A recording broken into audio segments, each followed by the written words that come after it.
বিয়ে বাড়িতে পার্লারে না গিয়ে নিজে নিজেই মেকআপ করতে চাইছো, কিন্তু হাতে টাইম একদম কম। আজ আমি তোমাদের সাথে সুপার ইজি এবং লং লাস্টিং একটা মেকআপ শেয়ার করব, যেটা একদম কম সময়ের মধ্যেই হয়ে যাবে। তাহলে দেরি কিসের, চলো শুরু করা যাক।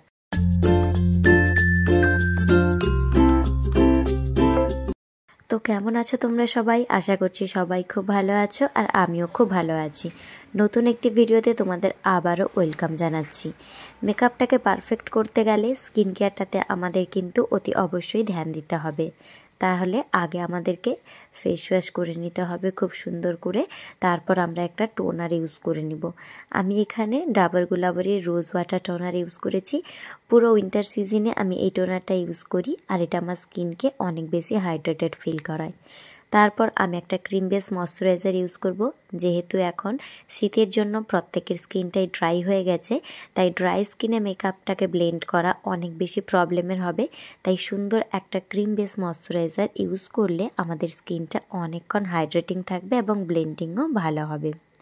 নিজের স্কিনটাকে অনেক বেশি স্মুথ করার জন্য আমি এখানে ব্লু হ্যাভেনের পোর ফিলিং প্রাইমার ইউজ করছি, যাতে আমার পোরসগুলোকে ঢেকে দিয়ে স্কিনটাকে বেশি স্মুথ লাগবে এবং মেকআপটাকে একদম ফ্ললেস রাখবে। এরপর আমি ইউজ করব টিপটের কভারেজ প্যালেট। এটা তোমরা এমনি লোকাল মার্কেটেও পেয়ে যাবে বা অনলাইন শপেও পেয়ে যাবে। এর মধ্যে থাকা দুটি কালার কারেক্টিংকে দিয়ে আমি আমার আনইভেন স্কিন টোনগুলোকে একটু ইভেন আউট করে নেব বা নিউট্রালাইজ করে দেব। এটা জরুরি নয় যে সবসময় আমাদের অরেঞ্জ কারেক্টার প্যালেটে থাকতেই হবে। প্যালেটের মধ্যে যদি ডার্ক কনসিলার থাকে, সেটা দিয়েও তোমরা তোমাদের স্কিন কালারটাকে সুন্দরভাবে কারেক্ট করে নিতে পারবে। আর এই টিপটের 3-in-1 প্যালেটটা আমি অনেক রিজনেবল প্রাইসে অনলাইন থেকে নিয়েছিলাম, আর এটা আমার অনেক পছন্দ হয়েছিল। দেখো সুন্দরভাবে এটা কাজ করে নিল। এবার আমি একটা লাইট ওয়েট ফাউন্ডেশন ইউজ করব। তোমরা চাইলে এখানে বিবি ক্রিমও ইউজ করতে পারো, তবে ফিটমির এই ফাউন্ডেশনটা অনেক বেশি লাইট ওয়েট হওয়ার সাথে সাথে অনেকটা লং লাস্টিংও।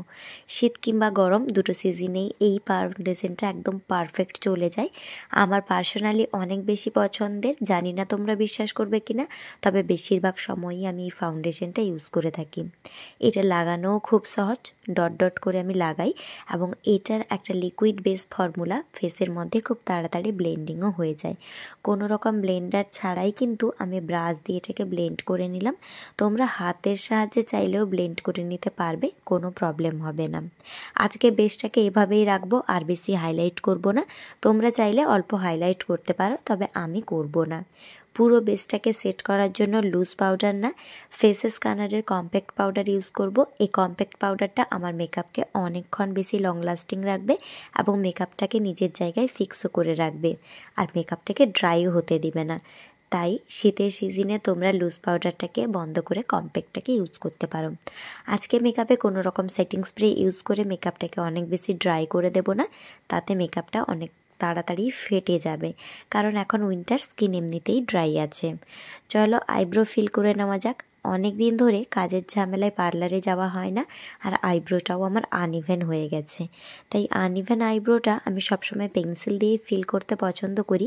আইব্রো পোমেড ইউজ করলে অনেক বেশি আর্টিফিশিয়াল লাগে, আর যেহেতু ন্যাচারাল লুক রাখতে চাচ্ছি আজকে, তাই আমি পেন্সিল দিয়ে আমার আইব্রোটাকে সুন্দর করে ফিল করে নিচ্ছি। যারা আইব্রো ফিল করতে জানো না, চ্যানেলে অবশ্যই ভিডিও দেওয়া আছে, চেক আউট করে নিও। চলো আইব্রো তো ফিল করা হয়ে গেল, এবার একটু আই মেকআপ করে নিই। প্যালেটের মধ্যে থাকা ডার্ক কালারটাকে তুলে নিচ্ছি। এটা যদিও আমার ব্লাসার প্যালেট, তাও এই প্যালেটটার মধ্যে এই ডার্ক কালারটা দিয়ে আই মেকআপটা খুব সুন্দর ফুটে ওঠে, তাই আমি প্রায়শই এই কালারটা ইউজ করে থাকি। তোমরা যারা সেলফ মেকআপের জন্য একটা ভালো প্যালেট চাচ্ছ, অবশ্যই এই প্যালেটটা কিনতে পারো। এটা মিস রোজের প্যালেট। এটা ব্লাসারের সাথে সাথে খুব সুন্দর একটা আই মেকআপও কমপ্লিট করে দিবে। আর নিউডের মধ্যে একটা মেরুন আই মেকআপ সমস্ত রকমের শাড়ি বা ড্রেসের সাথে চলেই যায়, এমনকি ওয়েস্টার্নের সাথেও তোমরা এটাকে মিক্স অ্যান্ড ম্যাচ করে ইউজ করতে পারবে। যাই হোক, চোখের ওপরে এবং নিচে বড় একটা ফ্লাফি ব্রাশ নিয়ে সুন্দরভাবে ব্লেন্ড করে নিলাম। তারপর আমি একটা সুন্দর টানা টানা উইং লাইনার ক্রিয়েট করছি। লাইনারটা আমি ইনসাইড কসমেটিক্সের ইউজ করছি। এই লাইনারটা অ্যাফোর্ডেবল হওয়ার সাথে সাথে অনেকক্ষণ লং লাস্টিং থাকে এবং লাইনারটা ওয়াটারপ্রুফ, তাই কোনো রকম ওয়াটারের সাহায্যে তোমাদের লাইনারটা নষ্ট হয়ে যাবে না, একদম ঠিকঠাক থাকবে। যাই হোক, আমি প্রথমে কর্নার থেকে একটা সরু লাইন টেনে নিলাম, দেন সেই লাইনটাকে ভেতরে জয়েন করে সুন্দরভাবে সমস্তটা ফিল করে দিলাম। দেখো দুটো চোখে পরে নিয়েছি।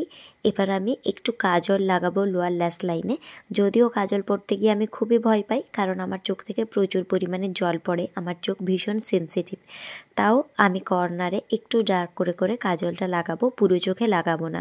তোমাদের যাদের চোখ সেনসিটিভ নয়, একটু বড় বড় পুরো চোখে কাজলটা লাগাবে, দেখতে অনেকটা বেশি ভালো লাগবে। যাই হোক, কমপ্লিট করে নেওয়ার পরে আমি নিয়ে নিচ্ছি মিয়ন স্টুডিওর প্যালেট। এটা ব্রঞ্জার এবং হাইলাইটার প্যালেট।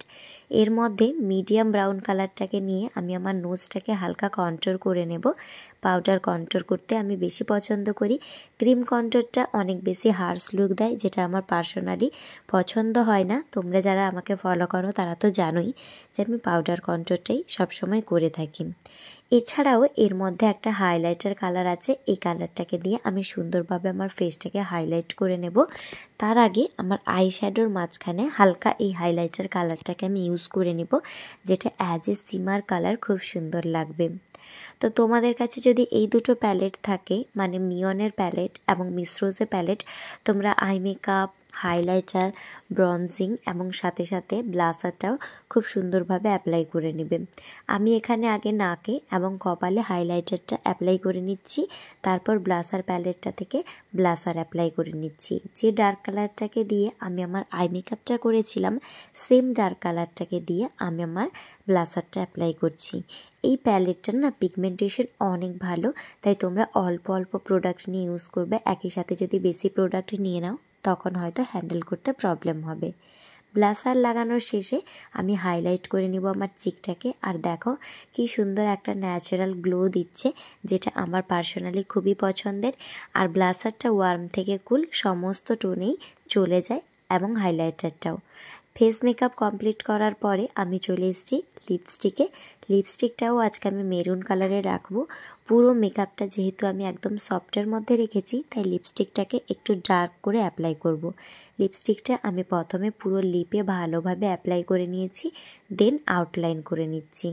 লিপের আউটলাইনটা যদি আমরা একটু ডার্ক করে লাগাই, তাহলে কিন্তু লিপসটা দেখতে অনেক বেশি অ্যাট্রাকটিভ লাগে এবং মেকআপটাও দেখতে অনেক বেশি অ্যাট্রাকটিভ লাগে। চলো, কথা বলতে বলতে তো আমার লিপস্টিক পরাটা কমপ্লিট হয়ে গেল। এবার সেম কালারের টিপ পরে নেওয়া যাক, যাতে প্রত্যেকটা মেকআপ একদম সুন্দর লাগে। লিপ লাইনারটাতে হালকা একটু লিপস্টিক নিয়ে একটা ডট করে নিচে একটা দাগ দিয়ে নিলাম, যাতে টিপটা একটু ইউনিক লাগে। এইভাবেই আমি পুরো মেকআপ লুকটা কমপ্লিট করলাম। খুব কম সময়ের মধ্যে সুন্দর একটা মেকআপ লুক তোমরাও কিন্তু ট্রাই করতে পারো। যদি একটু হেল্পফুল হয়ে থাকে তাহলে ভিডিওটিকে লাইক করো আর চ্যানেলটিকে সাবস্ক্রাইব করো। পরের ভিডিওর জন্য দেখা হবে নতুন ভিডিওতে। টাটা।